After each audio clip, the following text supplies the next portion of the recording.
Hello guys, मैं हूं अमृता और मेरे चैनल हॉलीवुड एक्सप्लेन हिंदी में आपका स्वागत है। ऑलमोस्ट 3-4 दिन तक मैंने वीडियो नहीं डाला क्योंकि मैं डॉनी डार्को इस मूवी का एक्सप्लेनेशन लिख रही थी और आई कैन टेल यू अभी तक की मैंने देखी हुई सबसे best sci-fi time travel movie है। बहुत मस्त है, जिसे IMDb पे 8.1 की रेटिंग है और आखिरी तक बने रहे वरना कुछ पता नहीं चलेगा।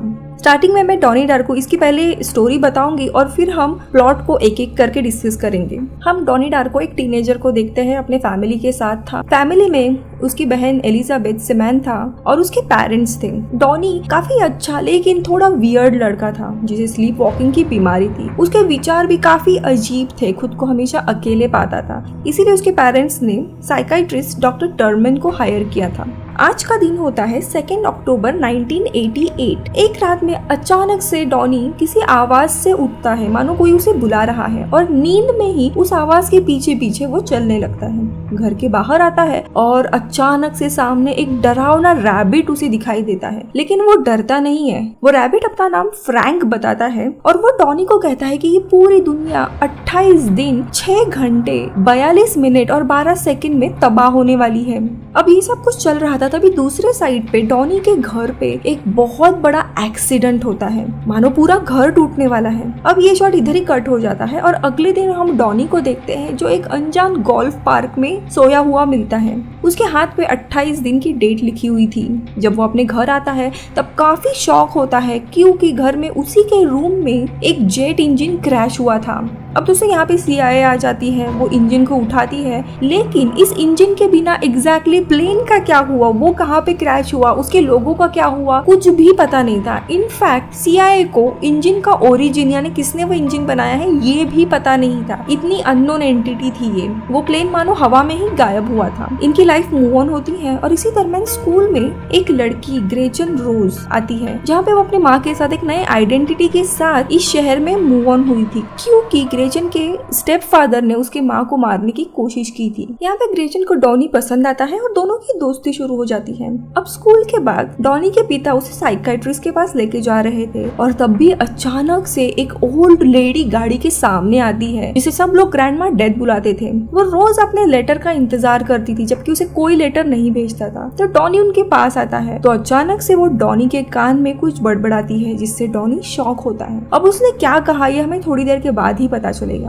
अपने थेरेपी में डॉनी फ्रैंक यानी वो बनी मॉन्स्टर के बारे में बताता है कि वो फ्यूचर से आया है और दुनिया तबाह होने वाली है, ये उसने बताया था। डॉक्टर भी इसकी सारी बातें सुन लेती है। अब कुछ दिन बीत जाते हैं। एक दिन वापस इसे फ्रैंक का हेलुसिनेशन होता है और उसके कहने पर डॉनी स्कूल की जो मेन पाइपलाइन रहती है बहुत बड़ी, वो कुल्हाड़ी से तोड़ता है, जिसके कारण पूरा स्कूल फ्लडेड हो जाता है। अब 2 दिन तक स्कूल बंद था। उसी दरमियान वो ग्रेचन से मिलता है और दोनों की दोस्ती काफी गहरी होती है और रिलेशन शुरू होता है। ये सारी बातें अगले सेशन में वो डॉक्टर को बताता है कि उसने फ्रैंक के कहने पर ये सब कुछ किया। अब डॉक्टर डॉनी के पेरेंट्स को बुलाती है एंड कहती है कि डॉनी दरअसल रियलिटी से काफी अलग हो गया है। उसे लगता है कि ये दुनिया तबाह होने वाली है। वो डे ड्रीमिंग कर रहा है और उसे स्किज़ोफ्रेनिया हुआ है, यानी स्कूल में फ्लर्ट करने की सारी चीजें वो खुद ही करता है, लेकिन फ्रैंक नाम के इमेजिनरी बंदे पे वो ये सारी चीजें डाल रहे हैं और वो मेडिसिन बढ़ाने की सलाह देती है। डॉनी के साथ एग्जैक्टली क्या हो रहा था, वो खुद को सुपर हीरो मानता था, उसे क्यों लग रहा था कि दुनिया तबाह होने वाली है, फ्रैंक कौन था, इन सारे सवालों का जवाब हमें जल्दी मिलेगा। एक दिन मिरर में वापस उसे फ्रैंक दिखाई देता है और डॉनी उससे पूछता कि तुम कहाँ से आए हो। तो फ्रैंक कहता है कि मैं फ्यूचर से आया हूँ, क्या तुम्हें टाइम ट्रैवल के बारे में पता है। अब टाइम ट्रैवल क्या होता है इसकी जिज्ञासा उसे लगी रहती है, इसीलिए ये अपने साइंस टीचर के पास जाता है। तो टीचर उसे वर्म होल की थ्योरी बताते हैं कि वर्म होल के जरिए यानी 4th डायमेंशन स्पेस टाइम से हम किसी 2 पॉइंट यानी अतीत या भविष्य में ट्रैवल कर सकते हैं। और टीचर उसे एक बुक देते हैं, philosophy of time travel by Robert sparrow. एक टीचर जो इसे स्कूल में पढ़ाती थी, उन्होंने ये किताब लिखी थी, लेकिन रॉबर्ट स्पैरो और कोई नहीं बल्कि ग्रैंडमा डेथ थी। और दोस्तों कहानी यहाँ से काफी इंटरेस्टिंग होने लगती है क्योंकि मूवी में क्या चल रहा है ये हमें उस बुक के जरिए ही पता चलता है, जहाँ पे टेंजेंट यूनिवर्स का कंसेप्ट था और यहाँ पे फर्स्ट प्लॉट रिवील होता है। तो दोस्तों जिस यूनिवर्स यूनिवर्स में हम सब रह रहे हैं वो है प्राइमरी यूनिवर्स, लेकिन स्पेस टाइम यानी फोर्थ डायमेंशन में किसी कारण से ग्लिच या करप्ट हो जाता है, तब इसी प्राइमरी यूनिवर्स का एक एग्जैक्ट सेम कॉपी बनता है जिसे टेंजेंट यूनिवर्स कहते हैं। लेकिन टेंजेंट यूनिवर्स काफी अनस्टेबल रहता है, कुछ ही हफ्तों में वो कोलैप्स होने वाला था। लेकिन ये जो कोलैप्स होने की जो प्रोसेस है वो काफी पावरफुल होती है, जिसमें एक ब्लैक होल तैयार होता है। वो ब्लैक होल की एनर्जी इतनी ज्यादा होती है कि वो प्राइमरी यूनिवर्स को भी खुद में खींच सकता है। यानी यहाँ पे टेंजेंट यूनिवर्स तो तबाह होगा लेकिन प्राइमरी भी तबाह हो सकता है। अब डॉनी को ये किताब मिलती है, वो पढ़ने लगता है और अपने अगले सेशन में वो कहता है कि फ्रैंक चाहता है कि मैं ग्रैंडमा डेथ से मिलूं। इनफैक्ट ग्रैंडमा डेथ ने मेरे कान में एक बार ये चीज कही थी कि इस अर्थ पे सारे लिविंग क्रीचर अकेले हैं और अकेले ही मरने वाले हैं, और इस बात से मैं काफी दुखी हूँ क्योंकि मुझे अकेले मरना नहीं है। अब ये सारी चीजें चल रही थी, एक दिन ऐसे ही वो घर पे बैठा हुआ था और एक अजीब सी पानी जैसी फोर्स वहाँ उसे दिखाई देती है जो हर एक इंसान से निकल रही थी, और उसके बाद वो इंसान मानो उस फोर्स को फॉलो कर रहा था। वैसे ही डॉनी के शरीर से भी वो फोर्स निकलती है और उसे फॉलो करते करते वो पेरेंट्स के बेडरूम में जाता है और वहाँ पे उसे गन मिलती है जो वो खुद रखता है। अब ये फोर्स क्या थी वो भी हमें आगे पता चलेगा। अब इनके स्कूल में काफी famous motivational speaker gym Cunningham आता है। इनकी एक स्कूल टीचर थी किटी, वो अक्सर बच्चों को जिम के पाठ पढ़ाया करती थी, लेकिन डॉनी को जिम के विचार जरा भी पसंद नहीं आते थे। एक दिन किटी जिम को स्कूल में इनवाइट करती है अपने लेक्चर देने के लिए। अपना सेमिनार होने के बाद वो बच्चों से क्वेश्चन आंसर करता है, जहाँ पे एक छोटा बच्चा उसे पूछता है कि मैं फाइट करना कैसे सीखूं। तो जिम उसे कहता है कि देखो फाइट ये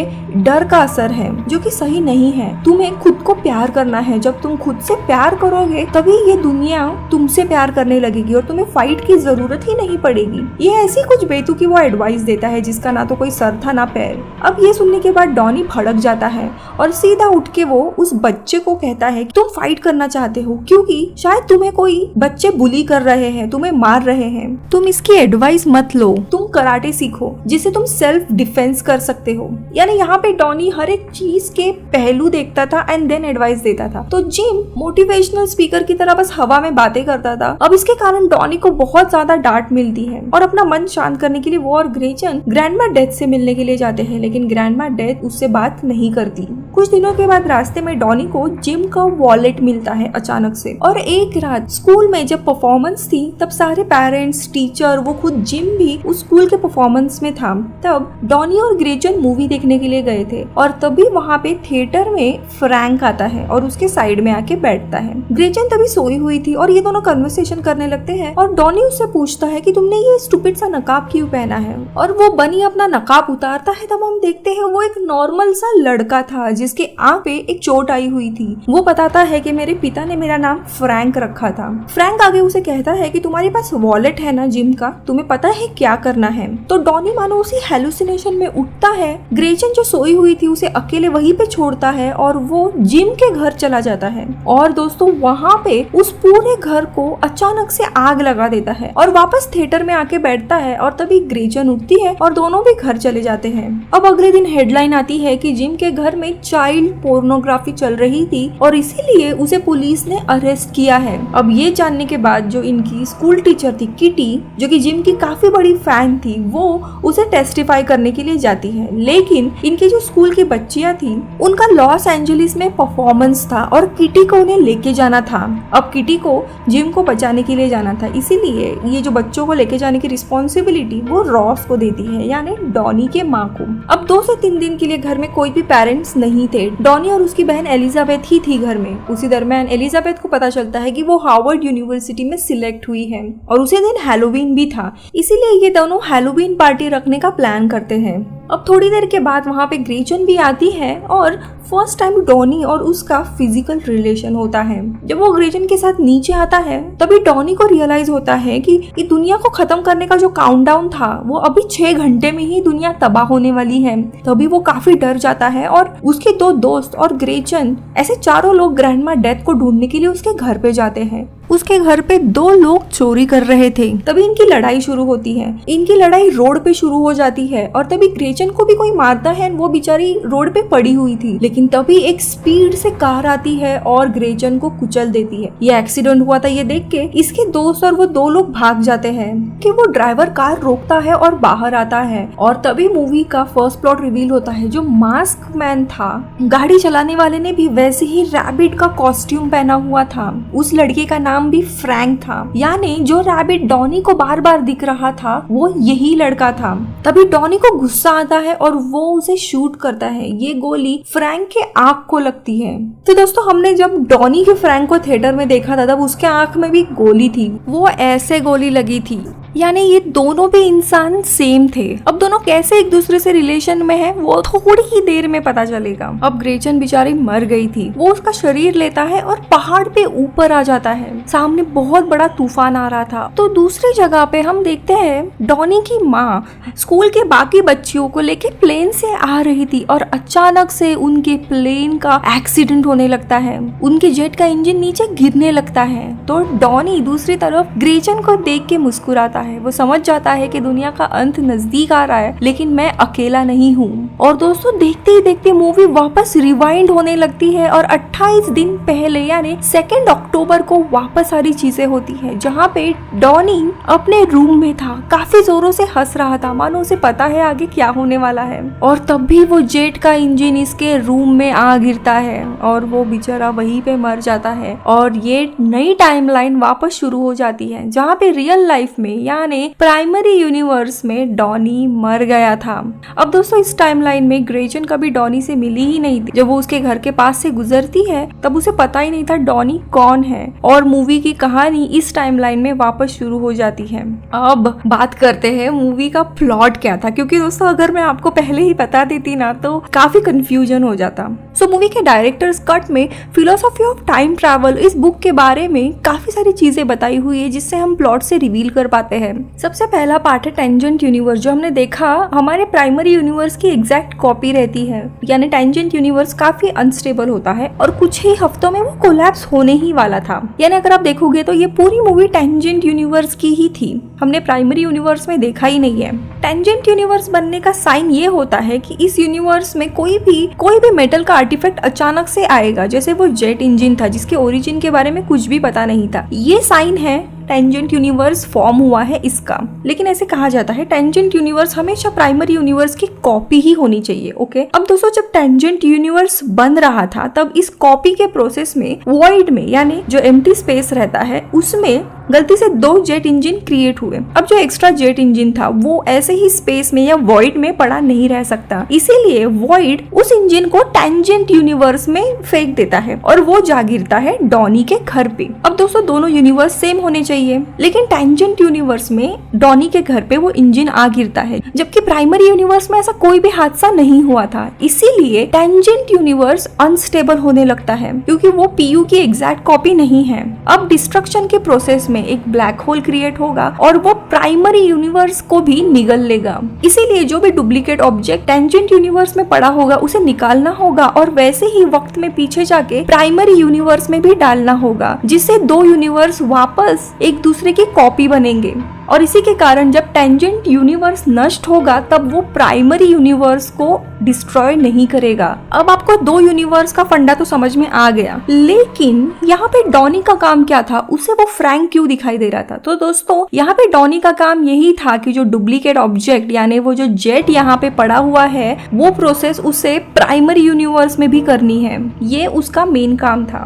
सो टेंजेंट यूनिवर्स की खुद के कुछ टर्म है, जब वो बनती है और ऐसा कुछ डुप्लीकेट ऑब्जेक्ट यहाँ पे आता है और उसे निकालने का काम जिस भी इंसान को दिया जाता है, जैसे डॉनी, उसे द लिविंग रिसीवर कहा जाता है। और ये काम करने के लिए उसे वॉइड यानी स्पेस से 4th डायमेंशन से कुछ पावर मिली थी, जैसे माइंड कंट्रोल, टेलीकिनेसिस, उसकी स्ट्रेंथ बढ़ गई थी। ये लोग अक्सर हेलुसिनेशन करते हैं ताकि उन्हें आगे जाने का रास्ता मिल सके अपने मिशन के बारे में। और दोस्तों, इसी स्ट्रेंथ के कारण डॉनी ने वो पूरी कुल्हाड़ी लेके वो इतना बड़ा पाइप तोड़ा था स्कूल का। ओके, तो अब बात करते हैं फ्रैंक यानी वो बनी रैबिट कौन था, क्या वो दोनों एक ही इंसान थे? तो हाँ दोस्तों, वो एक ही इंसान था जिसका नाम फ्रैंक था और वो असल लाइफ में एलिजाबेथ का बॉयफ्रेंड था। सो दोस्तों, जो लोग टेंजेंट यूनिवर्स में मरते हैं ना, उन्हें मैनिपुलेटेड डेड कहा जाता है और उनके ऊपर भी डॉनी जैसे ही काफी बड़ी रिस्पॉन्सिबिलिटी दी जाती है। अगर आप फ्रैंक को देखोगे तो वो बेचारा एक नॉर्मल लड़का था। हैलोवीन की उस रात में वो अल्कोहल लेने के लिए गाड़ी से जा रहा था, लेकिन उसने ग्रेचन को देखा नहीं और उसने उसे गाड़ी के नीचे कुचल दिया। इसी गुस्से में डॉनी उसे मार डालता है।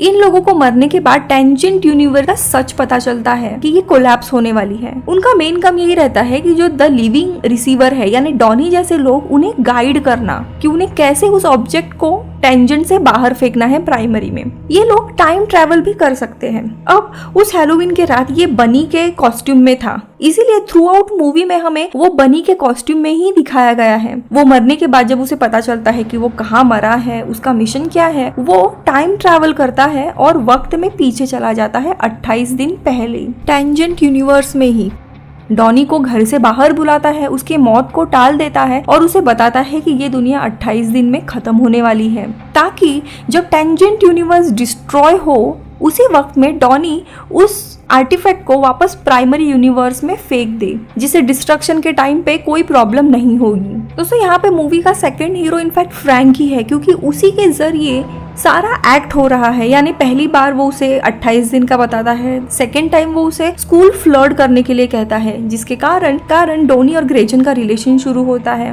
वो जिम के घर में आग लगाने के लिए कहता है, इसके कारण उसके माँ को लॉस एंजलिस जाना पड़ता है और घर में सिर्फ ये 2 बच्चे ही रहते हैं। यानी ये सारा एक्ट फ्रैंक के कहने पे था और उसका एंड यही होता है कि डॉनी फ्रैंक को मारता है, जिसके कारण वो मैनिपुलेटेड डेड बनता है और वक्त में पीछे जाके डॉनी को बता सकता है क्या होने वाला है। यानी वो पूरा पाथ इसके लिए सेटअप करता है। अब इसी बात को द इंश्योरेंस ट्रैप कहते हैं, यानी किस तरीके से फ्रैंक डॉनी को गाइड करेगा उसे। अब टेंजेंट यूनिवर्स में जो बाकी के लोग हैं, जैसे टीचर हुए या पेरेंट्स, उन्हें मैनिपुलेटेड लिविंग कहा जाता है। मूवी में जो पानी के जरिए एक फोर्स दिखाई गई है, जिसके कारण डॉनी को वो गन मिलती है, वो भी फ्रैंक का ही ट्रैप था, ताकि उसी गन से वो आखिरी में उसी को मारे। अब मूवी के प्लॉट के बारे में बात करते हैं। हैलोवीन का अगला दिन, जहाँ पे डॉनी काफी खुश था, सब कुछ क्लियर हो गया था, वो अकेला नहीं मर रहा था, उसके साथ ग्रेचन थी, इसलिए वो काफी खुश था उस कार में। जो तूफान आया हुआ था वो दरअसल वर्टेक्स पॉइंट था, यानी वो गेटवे था टेंजेंट यूनिवर्स का।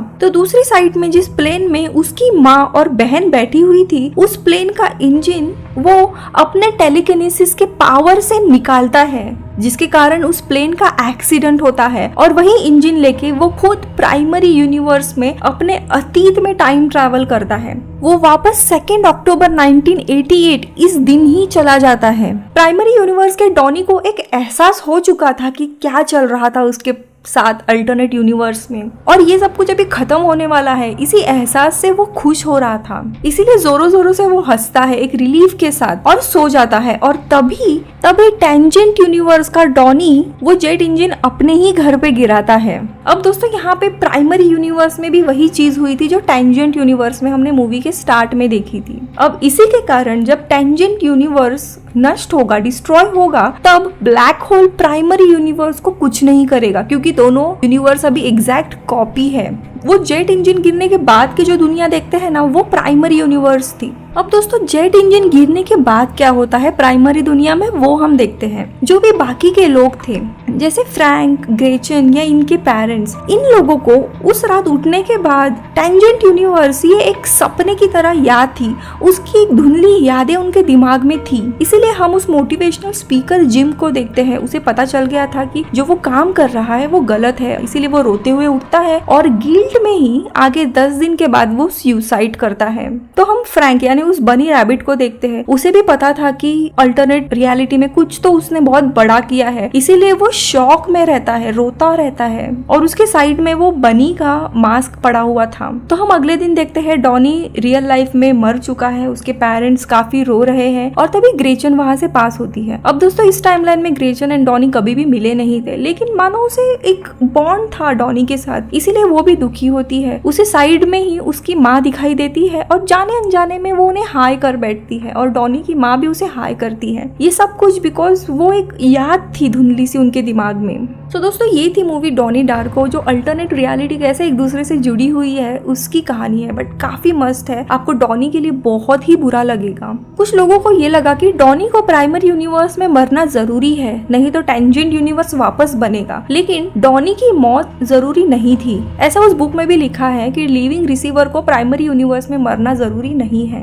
उसका काम बस यही है कि उस आर्टिफैक्ट को प्राइमरी यूनिवर्स में वैसे ही गिराना है ताकि वो ग्लिच ना हो। अगर वो इसके बाद खुद बच जाता है तो भी कुछ इशू नहीं था। अब इस थ्योरी को प्रूव करने के लिए मेरे पास एक पॉइंट है। जैसे वो ग्रैंडमा डेथ जो थी, जिन्होंने फिलोसॉफी ऑफ टाइम ट्रैवल लिखी थी, वो भी पिछले टेंजेंट यूनिवर्स में द लिविंग रिसीवर थी, यानी डॉनी की तरह। उन्होंने वो सारी चीजें एक्सपीरियंस की थी और जब वो प्राइमरी यूनिवर्स में उठ गए थे तब उनको एहसास हुआ कि ऐसा सब कुछ है रियल लाइफ में भी। इसीलिए उन्होंने वो बुक लिखी थी the philosophy of time travel, यानी उनका जिंदा रहने से कोई भी प्रॉब्लम नहीं हुआ, राइट। तो इसीलिए डॉनी को भी मरने की जरूरत नहीं थी। तो कुछ लोगों को ये लगता है कि टेंजेंट यूनिवर्स में डॉनी ने अपनी मौत वहाँ पे टाल दी थी, इसीलिए वो टेंजेंट यूनिवर्स क्रिएट हुआ। तो वो भी सच बात नहीं है। जब वो अपनी मौत को टालता है ना दोस्तों, तब वो ऑलरेडी टेंजेंट यूनिवर्स में ही थे, यानी वो पहले से ही क्रिएट हो चुकी थी। यहाँ पे बस हमें डॉनी के साथ एक सहानुभूति हो, इसीलिए डायरेक्टर ने उसको मारा है। आई होप मेरा एक्सप्लेनेशन आपको समझा होगा। अगर नहीं समझा है तो प्लीज आपके क्वेश्चन नीचे कमेंट्स में डालिए, मैं आंसर करने का जरूर ट्राई करूंगी। मैं मिलूंगी आपसे अगले वीडियो में, तब तक के लिए बाय बाय।